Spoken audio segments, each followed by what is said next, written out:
501 रुपया। देखिए 1 रुपया लिखा है लेकिन 1 रुपया मिला नहीं है, लेकिन 1 रुपया चाहिए भी ना।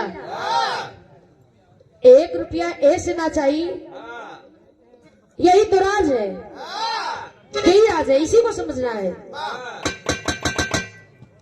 बराबर करिए। नहीं गार्जियन, कहने का मतलब हमारा ये नहीं है कि हमको 1 रुपया चाहिए इसमें लिखा है, तो कहने का मतलब है 51, 11, 21 ये सब वो नीतियां है, वो राज है। फुट डालो, राज करो।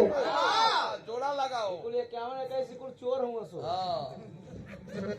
1 रुपया आप ले जाइए, वरना 1 रुपया दे जाइए, तभी ये शुभ होगा। हम मिशन में आए हैं, मिशन गाने के लिए। आप लोग मिशन सुनने के लिए आए हैं, तो मिशन के बारे में कुछ जानना जरूरी होगा, बताना हमारा फर्ज है। 500 रुपया देकर के 1 रुपया को नहीं मानते हैं। 500 रुपया देकर के आशीर्वाद, हौसला जाहिर किया गया। ये 502 रुपया देकर के सम्मानित किया गया, ये ओरिजिनल है। जय मूल्यवासी चतनिया बा, आजा भैया। वाह वाह वाह मालिक, शाबाश।